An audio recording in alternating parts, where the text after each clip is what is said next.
Der alte Schneider hatte 3 Söhne und eine Ziege. Die Söhne bereiteten ihm Freude und Sorge, mal mehr von einem, mal mehr vom anderen. Die Ziege war einfacher. Sie fraß, sie gab Milch und sie hieß die Elle an der Wand über der Stalltür die Elle bleiben, die sie war. Das hatte er geglaubt. Das Haus stand am Ende der Gasse, schmal und zweckmäßig wie alles, was der Schneider besaß.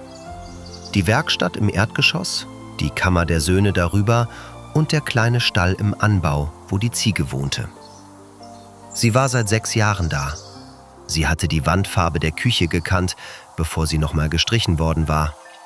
Sie kannte die Geräusche des Hauses besser als manche der Söhne. Jeden Morgen führte einer der Söhne sie auf die Weide. Das war die Regel. Wer geht, sorgt.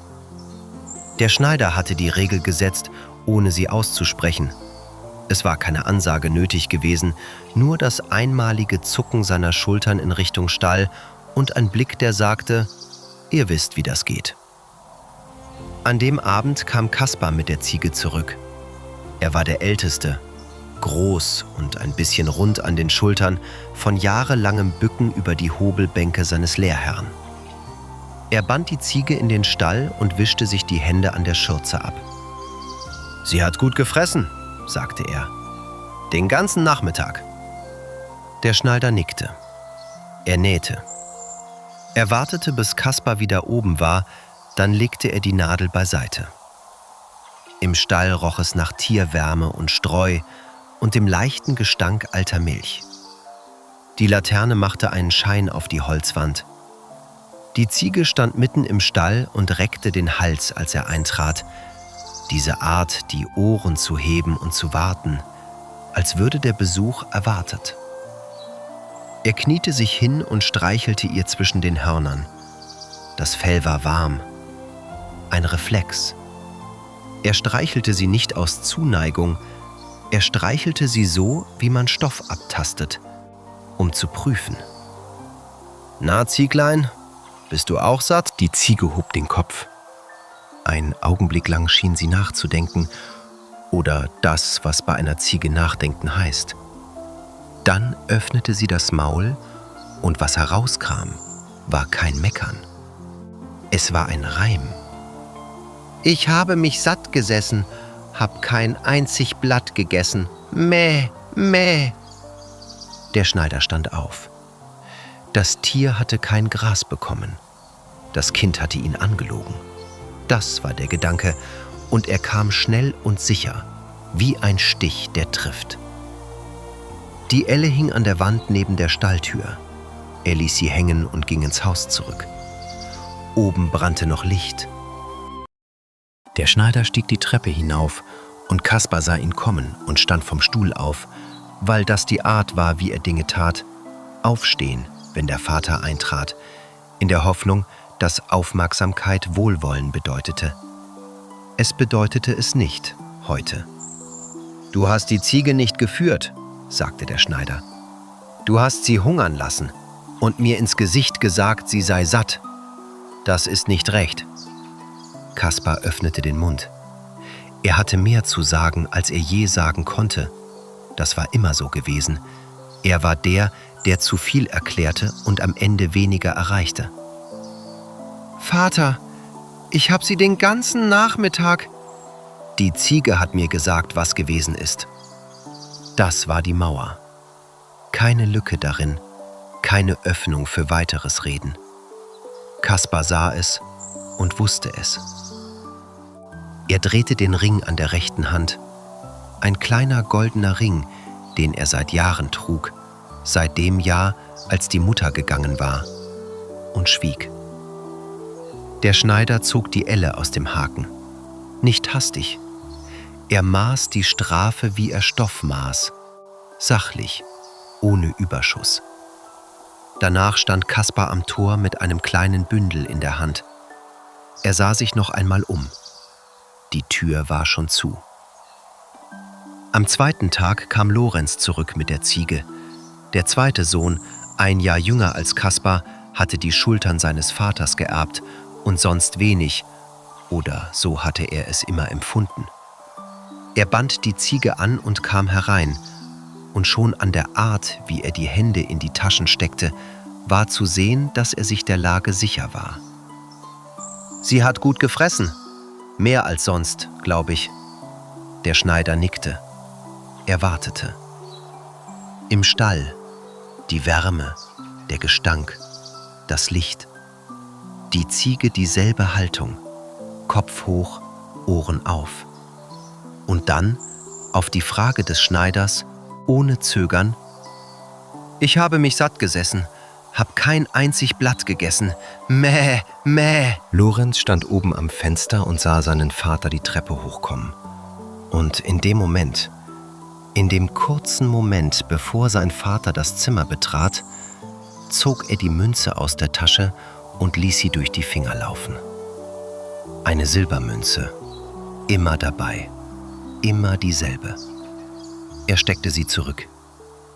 Der Schneider betrat das Zimmer und Lorenz wartete, und alles, was folgte, war so, wie er es tief in sich schon gewusst hatte.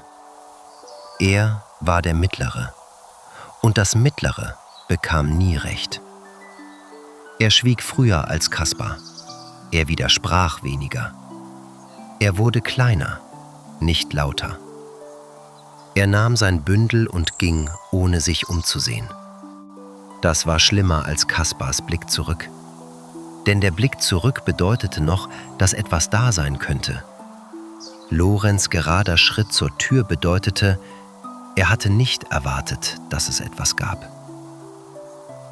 Am 3. Tag war Jakob an der Reihe. Er war der Jüngste, 5 Jahre alt gewesen, als die Mutter gestorben war. Er erinnerte sich an nichts. Keine Geste, kein Lachen, keine Stimme. Nur die Lücke, wo etwas hätte sein sollen. Das war das Einzige, was ihn wirklich schmerzte, wenn er daran dachte. Nicht Trauer, Leere. Er hatte sich die ganze Sache mit der Ziege angehört. 2 Brüder, 2 Abende, 2-mal dieselbe Aussage. Er wusste, was die Ziege gesagt hatte. Er wusste, wie sein Vater die Dinge zählte. Er war mit der Ziege auf die Weide gegangen und hatte sie weiden lassen. Und beim Nachhausekommen hatte er gesagt: »Sie ist satt«, stieg die Treppe hoch, und Jakob stand am Fenster und sah ihn kommen und schlug einmal flach auf das Fensterbrett. Einmal, wie ein Punkt. Dann drehte er sich um und war schon beim Bündel. Er sagte nichts, als der Vater eintrat. Er ließ die Stille stehen. Er nahm das Bündel und ging, und die Tür fiel hinter ihm ins Schloss. Und das war das Geräusch, das am schlimmsten war. Kein Knall, kein Schlag, nur das ruhige Einrasten des Riegels. Der Schneider stand in der leeren Kammer. Unten im Haus war es still. Die Elle lag auf dem Tisch. Er nahm sie auf, trug sie zurück zum Haken, hängte sie auf.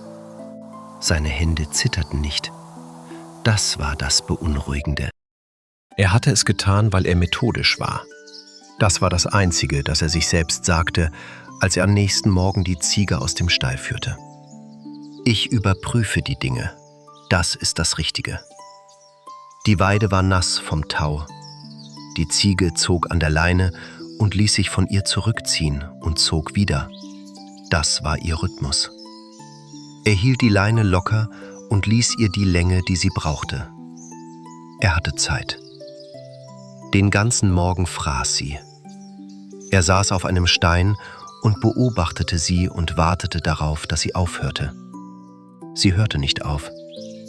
Gras, Disteln, die Blätter eines Busches, der am Rand stand, alles interessant, alles wichtig, alles in ihr. Am Mittag wechselte er sie auf die nächste Weide, besser, grüner. Sie fraß weiter. Am Nachmittag war das Tier so rund am Bauch, wie er es noch nicht gesehen hatte. Er führte sie heim. Er band sie in den Stall. Er bückte sich zu ihr, die vertraute Bewegung, das vertraute Fell, die vertraute Stille danach. »Ziedlein, bist du auch satt?« Die Ziege hob den Kopf. Und dann, klar und zufrieden und vollständig aufrichtig: »Ich bin so satt. Ich mag kein Blatt. Mäh, mäh.« Er richtete sich auf. Es gab einen Moment, kein Reden, kein Entschluss, eher wie eine Naht, die nachgibt. Still, ohne Dramatik, als hätte sie das die ganze Zeit getan. 3 Söhne, 3 Abende, dieselbe Aussage: Sie ist satt. Und die Ziege hatte jedes Mal das Gegenteil gesagt. Und jetzt sagte sie: Ich bin satt. Er hatte sie selbst geführt. Er hatte es gesehen. Er wusste. Sein Blick ging zum Bartmesser an der Wand.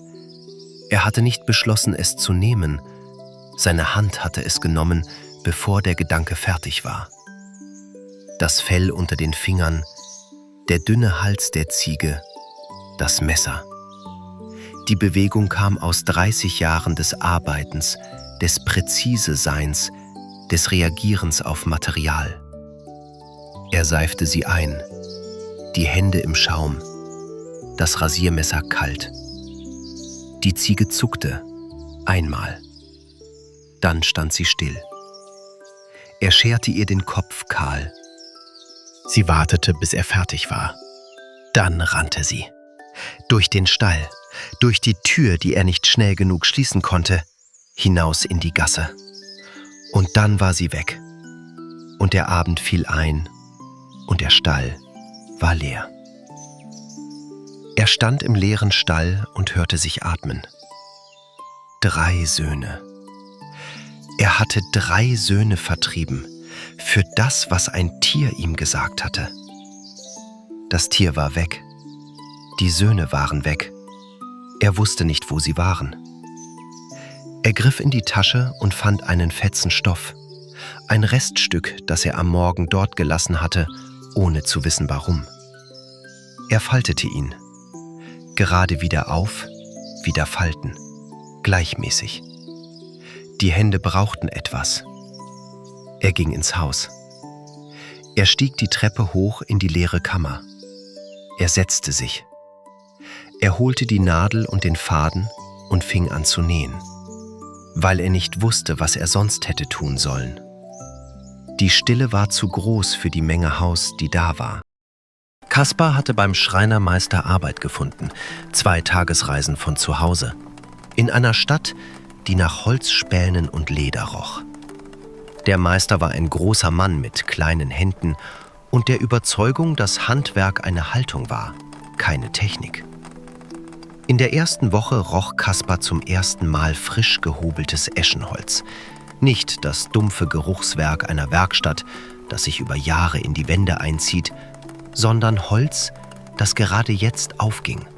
Hell, ein bisschen bitter, mit einer Süße darunter, die nicht süß war. Er stand mit dem Hobel in der Hand und der Meister kam von hinten und legte die Handfläche auf die Planke, da wo Kaspar gehobelt hatte. »Noch nicht«, sagte der Meister. »Spür.« Kaspar legte seine Hand daneben. Die Oberfläche war glatt, aber nicht gleichmäßig. Er merkte es erst, als er still geworden war. Eine Seite zog leicht, die andere nicht. »Das Holz entscheidet die Richtung«, sagte der Meister. »Nicht du.« Er hatte ein ganzes Leben lang beobachtet, wie sein Vater Stoff behandelte. Das war dasselbe Wissen, nur in Holz. Nach 3 Jahren sagte der Meister, er sei fertig. »Du hast gelernt, was ich dir zeigen konnte«, sagte er. »Jetzt kommt der Rest.« Er griff unter die Werkbank und stellte ein Tischchen auf den Boden. Klein, aus hellem Eschenholz, 4 gerade Beine, eine Platte, die so glatt war, dass Kaspar unwillkürlich die Hand darauf legte. Dieselbe Stille wie damals. Dieselbe Entscheidung des Materials. »Sag, Tischchen, deck dich«, sagte der Meister. »Wenn du allein bist und hungrig, nicht für andere, nur für dich, wenn du es brauchst.« Kaspar sagte es, spät in der Nacht, allein auf der Landstraße, als Probe.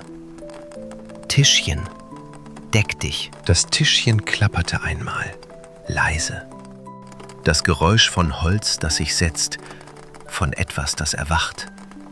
Dann Teller, aus dem Nichts. Besteck, aus dem Nichts. Brot, warm, der Geruch zog durch die kalte Nachtluft wie eine Einladung. Käse, ein Krug mit Wein, ein kleines Salzgefäß. Der Tisch stand im Mondlicht auf dem nassen Gras und war gedeckt wie für einen Feiertag. Kaspar setzte sich ins Gras und aß. Lange. Er trank den Wein langsam. Er brach das Brot langsam in Stücke. Der Käse schmeckte nach dem Sommer, nach Kräutern, nach einer Güte, die er nicht hätte benennen können. Das Tischchen war für seinen Vater gemacht. Das wusste er, ohne es je entschieden zu haben. Das Wirtshaus am Ende der 3. Etappe war warm und voll und roch nach Bier und gebratenem Fleisch. Heinrich, so hieß der Wirt, und er ließ es jeden wissen, begrüßte ihn mit ausgebreiteten Armen und einem Lachen, das so laut war, dass es fast wie ein Angebot klang. »Ein schönes Stück, das ihr da tragt«, sagte er, als er das Tischchen unter Kaspars Arm sah. »Hereinspaziert, hereinspaziert. Ein Bett ist noch frei und der Abend ist noch lang.« Kaspar aß beim Wirt zu Abend und das Essen war gut, aber er dachte an das Tischchen. Die anderen Gäste saßen rundherum und nach dem 2. Krug fragte einer, was er da mitschleppe. Kaspar erklärte es. Er erklärte es länger als nötig, aber er konnte nicht anders. Er war der zu viel erzählte, weil das Erzählen ihm die Hände gab, die er sonst nicht unterzubringen wusste. Er redete über den Meister, über das Holz, über die 3 Jahre, und dann sagte er: »Schaut selbst.« Er stellte das Tischchen auf den Boden, mitten im Wirtshaus. »Tischchen, deck dich!« Das Knistern und Scharren des Holzes. Dann Teller. Dann Essen. Frischer als das vom Wirt. Anderer Geruch. Besser. Die Gäste rückten die Stühle. Jemand lachte, ungläubig, dann aufgeregt. Heinrich stand in der Ecke hinter dem Tresen und sah zu. Er sah zu der Art, die nichts verrät. Sein Blick ging zum Tischchen, dann zu Kaspar, dann zurück. Er wischte mit dem Lappen über den Tresen, der schon trocken war. Trocken und sauber. Später, als Kaspar schlief, nahm Heinrich eine Kerze und stieg in die Vorratskammer. Er hatte dort ein Tischchen stehen, ähnlich dem von Kaspar. Gleiche Maße, gleiche Farbe, fast. Er trug es nach oben, stellte es in Kaspars Zimmer. Das andere, das echte, trug er hinunter.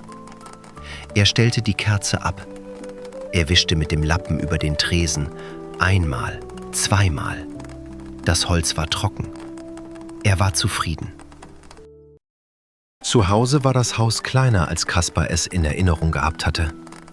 Der Vater stand an der Tür und sah ihn kommen, und für einen Moment, nur einen, ließ er die Nadel, die er in der Hand hielt, sinken. Das war das Willkommen. Die Nadel, die sank. Kaspar hatte Verwandte eingeladen. Das war sein Fehler, aber er wusste es nicht. Er wollte es zeigen. Er wollte alle dabei haben, wenn das Tischchen sich deckte. Er wollte das Gesicht seines Vaters sehen. Sie kamen, die Verwandten, und setzten sich. Und Kaspar stellte das Tischchen in die Mitte des Raumes. »Tischchen, deck dich!« Stille. Das Tischchen stand da. 4 Beine, eine Platte. Kein Knistern, kein Scharren, kein Teller aus dem Nichts.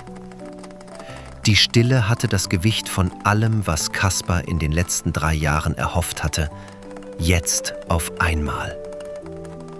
Jemand räusperte sich. Jemand anderes schaute zur Seite. Kaspar sagte es nochmal, leiser. Tischchen, deck dich. Nichts. Er drehte den Ring an der rechten Hand, einmal herum, dann nochmal. Sein Blick ging von dem Tischchen zu seinem Vater, und sein Vater sah ihn nicht an. Der Schneider griff zur Nadel auf dem Tisch, drehte sie zwischen den Fingern, legte sie wieder hin. Dann griff er sie wieder. Die Verwandten gingen in kleinen Gruppen. Zuerst die, die er am wenigsten kannte, dann die anderen. Stühle scharrten über den Boden. Kaspar stand neben dem Tischchen und rührte sich nicht. Sein Vater nähte. Irgendwann, nach einer Weile, stand Kaspar auf und nahm das Tischchen und ging. Er wusste nicht wohin. Er kannte einen Meister in der nächsten Stadt. Er würde dort anfragen. Er drehte den Ring und ging. Der Müllermeister war ein schweigsamer Mann, der die Dinge in Gewichten dachte. Lorenz gefiel das. Bei Müller gab es keine Unklarheiten. Der Stein drehte sich, das Korn kam herein, das Mehl kam heraus. Alles hatte seine Menge, seine Zeit, seine Ordnung. In den ersten Wochen lernte Lorenz, wie sich der Mahlstein in den Bohlen anfühlte. Nicht sehen, nicht hören, fühlen. Durch die Sohlen, wenn er über die Bodenklanken der Mühle lief. Ein tiefes, gleichmäßiges Beben, das aus dem Stein kam und durch das Holz stieg bis in die Knochen der Füße. Wenn der Stein lief, bebten die Bohlen. Wenn er stand, stand die Stille. Man lernte den Unterschied, ohne es zu wollen. Er arbeitete 3 Jahre. Er lernte, wie das Wasser das Rad treibt und wie das Rad den Stein treibt und wie der Stein alles mahlt, was eingeworfen wird, ohne Günstling und ohne Gnade. Er lernte es und mochte es. Am Ende sagte der Meister: »Du hast gut gearbeitet. Ich gebe dir etwas mit.« Er führte ihn in den Stall. Der Esel stand dort, grau und ruhig, mit dem Gesichtsausdruck aller Esel. Geduldiges Abwarten. »Sag Bricklebrit«, sagte der Meister, »und halt ein Tuch darunter.« Lorenz versuchte es. Er breitete seine Reisejacke auf dem Stallboden aus und sagte das Wort. Und der Esel öffnete das Maul und Gold. Nicht eines oder 2. Ein Regen aus Goldstücken. Auf das Tuch. Dicht und rund und schwer. Das Klimpern füllte den kleinen Stall. Lorenz kniete sich hin. Er ließ die Münzen durch die Finger laufen, eine nach der anderen. Er strich mit dem Daumen über eine, dann noch eine. Er lachte. Kurz, aus dem Bauch heraus, wie er selten lachte. Das Wirtshaus war dasselbe, ohne dass Lorenz wusste, dass es dasselbe war. Heinrich empfing ihn mit demselben breiten Willkommen, demselben zu lauten Lachen, derselben Hand auf der Schulter. Lorenz bestellte gut, aß gut, trank gut. Er hatte es sich verdient. Er lehnte sich zurück und kreuzte die Arme und nickte langsam, wie ein Mann, der weiß, wo er steht. Beim zweiten Krug fragte der Wirt, was der Esel da in der Scheune tue. Lorenz sagte es. Länger als nötig, lauter als nötig. Er redete aus Stolz. Er redete, weil er wollte, dass der Wirt verstand, was er da vor sich hatte. Er führte Heinrich in die Scheune. Er breitete sein Tuch aus. Bricklebrit. Der Regen aus Gold traf das Tuch wie ein Applaus. Der Schein der Scheunenlaternen glitt über die Münzen und Lorenz sah, dass Heinrich keinen Laut machte. Kein Aufschrei, kein Staunen. Der Wirt stand und schaute, sehr still, sehr aufmerksam. Lorenz bemerkte die Stille nicht, mitten in der Nacht. Lorenz schlief auf der Bank in der Kammer. Tief, der Wein half, als draußen eine Diele knackte. Ein einzelner, trockener Knack. Er bewegte sich. Draußen auf dem Flur war es dunkel und still. Heinrich stand zwischen Tür und Treppenstufe und wartete. Er wartete sehr gut. Er hatte in 20 Jahren Innenwirtschaft gelernt, wie lang eine Pause sein durfte. Lorenz drehte sich auf die andere Seite. Seine Schultern sanken. Die Atmung wurde tiefer. Heinrich bewegte sich weiter, die Treppe hinab, durch die Stalltür und schaute lautlos durch das Astloch in der Scheunenwand. Der Esel in der Scheune war grau und ruhig. Ein anderer Esel, den Heinrich hereintrieb, war ebenfalls grau und ruhig. Er führte ihn aus, den anderen ein. Draußen eine leere Scheune, ein voller Stall. In der Kammer, Lorenz schlief bis zum Morgenrot. Der Schneider hatte die Elle nicht mehr abgehängt. Er hatte sie hängen lassen, dort, wo sie hing. Und er hatte darunter gesessen und genäht. Und die Elle hatte ihn angeschaut. Und er hatte zurückgeschaut. Und keiner von beiden hatte etwas gesagt. Lorenz kam zurück mit dem Esel, und der Vater wartete an der Tür und sah ihn kommen. Dieselbe Bewegung wie bei Kaspar. Die Nadel, die sank. Dann Verwandte. Lorenz hatte es sich nicht verkneifen können. Sie standen im Hof, alle. »Brickle, Britt!« Der Esel stand. Er öffnete das Maul. Er stand weiter. Lorenz sagte es nochmal. Der Esel schüttelte sich. Einmal. Das Geräusch nasser Haut. Das war alles. Das Tuch auf dem Boden blieb leer. Er ließ die Münze durch die Finger laufen. Er wusste nicht, wann er kleiner geworden war. Er war kleiner. Die Verwandten gingen. Der Vater stand beim Esel, der ein Esel war und nichts weiter. Er sah die Elle an der Wand. Sie hing dort. Er streckte die Hand nicht aus. »Lorenz«, sagte er schließlich. Die Stimme war ruhig, nicht gütig, ruhig. Ein Unterschied, den Lorenz kannte und nicht liebte. »Ich hätte wissen können, dass du es richtig gemacht hast.« Das war kein Satz, der eine Antwort brauchte. Lorenz nahm ihn und steckte ihn weg wie die Münze in der Tasche. Er führte den Esel fort, und der Vater sah ihm nach.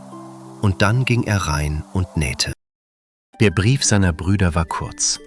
Kaspar schrieb lang und umständlich, so war er. Lorenz schrieb knapp und mit zu vielen Zahlen. Aber was sie gemeinsam sagten, war deutlich. Ein Wirtshaus. Ein freundlicher Wirt. Und dann nichts mehr. Jakob las den Brief zweimal. Nicht um zu verstehen, was geschehen war, das hatte er sofort. Er las ihn, weil er die Handschrift sehen wollte. Kaspars große Buchstaben, Lorenz' kleine, scharfe Handschrift. Er faltete ihn weg. Beim Drechslermeister hatte Jakob seinen ersten Tag damit verbracht, ein Stück Lindenholz am Drechseleisen kaputt zu machen. Das Eisen war scharf, der Arm war kräftig. Aber das Holz hatte seine eigene Meinung. Es drehte sich gegen die Klinge, wann es wollte. Es riss dort, wo man nicht damit gerechnet hatte. Am Abend war das Stück gesplittert und der Meister hatte es aufgehoben und auf den Tisch gelegt, ohne Kommentar. »Noch einmal«, sagte er. 3 Wochen später, dasselbe Holz, dasselbe Eisen. Aber Jakob hatte gelernt, den Widerstand zu lesen, bevor er ankam. Ein Zögern in der Drehung, ein kaum spürbares gegen den Fluss. Er arbeitete mit dem Holz, nicht gegen es. Das Stück wurde rund und glatt und fertig. Er hatte festgestellt, dass es für mehr galt als für Holz, für Probleme, für Menschen, für einen Wirt, der seinen Brüdern etwas weggenommen hatte. Der Meister gab ihm am Ende einen Sack, grob, verbeult, unscheinbar. »Was du brauchst«, sagte er, und ein halbes Lächeln war dabei.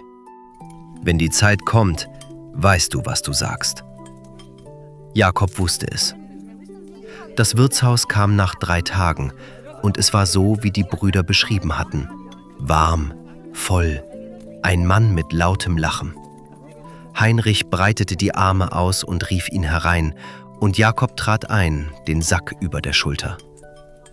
»Ein langer Weg«, sagte Jakob. »Dann seid ihr an der richtigen Stelle.« Heinrich deutete auf einen freien Platz. »Setzt euch, esst, trinkt.« Jakob setzte sich. Er aß und trank und redete wenig. Und das wenige, das er sagte, war das Richtige. Er erwähnte, beiläufig, das Tischchen. Er erwähnte den Goldesel. Er winkte ab, als wären das Kleinigkeiten. »Alles nichts«, sagte er, »gegen das, was ich im Sack habe.« Er klopfte auf den Sack. Dann schwieg er. Heinrich stand hinter dem Tresen. Sein Blick ging zum Sack, dann weg, dann zum Sack, dann weg. Seine Hände lagen flach auf dem Holz. Er wischte nicht mit dem Lappen. Das war das Zeichen, wenn man gewusst hätte, wonach man schauen musste. Er war zu ruhig für das Wischen. Er war weiter. Später fragte er, »Was ist denn im Sack, wenn ich fragen darf?« »Das wird sich zeigen«, sagte Jakob. Er nahm den Sack als Kopfkissen, als er sich auf der Bank ausstreckte. Er hielt ihn mit einer Hand. Er schloss die Augen. Er schlief nicht. Das Feuer im Kamin knackte. Die Stimmen im Wirtshaus wurden weniger und dann keine.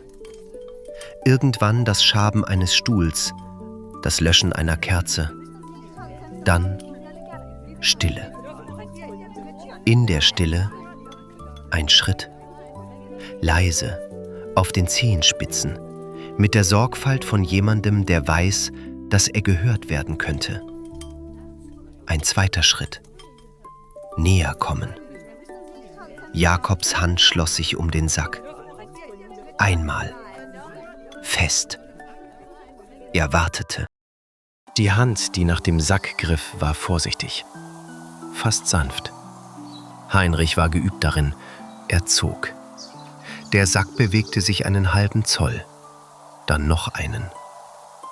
»Knüppel«, sagte Jakob, ruhig, ohne aufzustehen, die Augen noch zu. »Aus dem Sack.« Heinrich ließ den Sack fallen. Das half nichts. Der Knüppel sprang heraus mit einer Energie, die sich anfühlte wie endlich. Fast rhythmisch. Der erste Schlag landete auf der linken Schulter, der zweite auf dem Rücken, der dritte irgendwo dazwischen, und der Wirt drehte sich und lief. Und der Knüppel folgte. Die Kerzen auf dem Tresen flackerten bei einem besonders guten Treffer. Heinrich fiel. Er versuchte aufzustehen. Der Knüppel half ihm nicht dabei. Er lag auf den Dielen und hielt die Hände über den Kopf und rief um Gnade. Und der Knüppel schlug auf die Hände, was keine Gnade war, aber konsequent. Jakob saß auf der Bank. Er hatte sich aufgesetzt irgendwann nach dem ersten Schlag. Er beobachtete. »Genug«, rief Heinrich vom Boden. »Genug! Was wollt ihr? Was muss ich geben, damit ihr das Ding aufhaltet?« Jakob legte den Kopf schräg. »Das Tischchen, das ihr meinem Bruder genommen habt«, sagte er. »Den Esel, den ihr dem anderen genommen habt.« »Alles! Alles! Nehmt es!« Knüppel in den Sack. Der Knüppel hörte auf. Er war fertig. Er legte sich in den Sack, als wäre er nie woanders gewesen. Heinrich lag auf dem Boden und atmete. Das Atmen klang wie ein Bekenntnis. Er war ein Mann, der sein ganzes Leben damit verbracht hatte, andere für naiv zu halten, und lag jetzt auf seinen eigenen Brettern. Das Lächeln war weg. Die Gastfreundschaft war weg. Was übrig war, war ein Mann, der auf die nassen Dielen starrte und eine Hand nach der anderen hob, um zu prüfen, was noch heil war. Er holte das Tischchen aus der Vorratskammer. Er holte den Goldesel aus der Scheune. Jakob sah es kommen und schlug einmal flach auf den Tisch. Wie ein Punkt. »Ich will Gnade vor Recht ergehen lassen«, sagte er. »Aber hüte dich vor Schaden«, Heinrich nickte. »Noch vom Boden aus.« Jakob nahm den Sack, das Tischchen, führte den Esel heraus. Die Nacht war klar. Die Sterne waren so, wie sie immer waren. Keine Ahnung, was gerade drunter passiert war. Er machte sich auf den Weg nach Hause. Der alte Schneider saß in der Kammer und nähte, als unten die Tür aufging. Nicht ein Klopfen, kein Rufen. Die Tür ging auf und Schritte kamen. 3 Männer, ein Tisch unter dem Arm, ein Esel an der Leine, ein Sack über der Schulter. Der Schneider legte die Nadel auf den Tisch und stand auf. Langsam, die Hände noch in der Haltung des Nähens. Die Söhne, alle 3. Gleichzeitig, weil Jakob sie auf dem Weg gesammelt hatte. Kaspar an der Kreuzung, wo er bei einem Meister Holz schnitzte, Lorenz in der Mühle 2 Stunden früher. Sie standen jetzt in der kleinen Diele, zu dritt, und der Schneider roch Sägemehl an Kaspars Ärmel und Mahlsteinstaub auf Lorenz' Schulter. Gerüche, die er vergessen hatte, dass er sie kannte. Er griff in die Tasche und fand den Fetzen. Er faltete ihn, einmal gerade wieder auf. Kaspar stellte das Tischchen auf den Boden. Er sah seinen Vater an. Nur kurz, dann weg, dann wieder kurz. Die Art, wie ein Mensch schaut, wenn er nicht sicher ist, ob er angesehen werden will. »Tischchen, deck dich!« Das Holz lebte auf. Das Knistern, das Schaben, das Erscheinen. Teller, Besteck, Brot. Frischer Geruch, der die Kammer füllte. Besser als alles, was der Schneider seit Monaten gerochen hatte. Wein, Käse. Ein kleines Licht über allem, das die Dinge besser aussehen ließ, als sie vielleicht waren. Lorenz führte den Esel ins Zimmer. Er passte kaum, aber er passte. Er breitete das Tuch aus. Breckelebrit. Gold auf das Tuch. Ein Regen, der die Stille aufbrach wie Musik. Lorenz legte die Hand auf den Rücken des Esels und ließ sie dort. Er sagte nichts. Er musste nicht strahlen. Er war da. Jakob stand beim Fenster und sah einmal zu seinem Vater hinüber. Nur einmal, kurz. Und in dem Blick war nichts als feststellen. Er schlug einmal flach auf den Fensterrahmen. Einmal. Wie ein Punkt, den er schon längst gesetzt hatte. Der Schneider ging zur Wand, wo die Elle hing. Er nahm sie vom Haken, beides zusammen. Eine Bewegung. Abnehmen, halten. Das Holz war glatt, die Kante vertraut. Er hatte sie 30 Jahre benutzt, zum Messen und zu anderen. Er trug sie zur alten Kommode, öffnete die Tür, das Knarren der Scharniere, vertraut wie alles in diesem Haus, und legte sie zu den anderen Werkzeugen. Das Bügeleisen, die Reservenadeln, die Schere. Er schloss die Tür. Das Schloss klickte ein. Er drehte sich um. Kaspar stand neben ihm. Er war näher gekommen, ohne dass der Vater es gehört hatte. Leise für einen großen Mann. Kaspars Hand lag auf der Schulter des Vaters. Kurz, fast versehentlich, das Gewicht einer Hand, die nicht gefragt hat, ob sie darf. Der Vater bewegte sich nicht weg. Sie setzten sich alle 4 an das Tischchen. Es war zu klein für 4 Männer, aber sie fanden ihren Platz.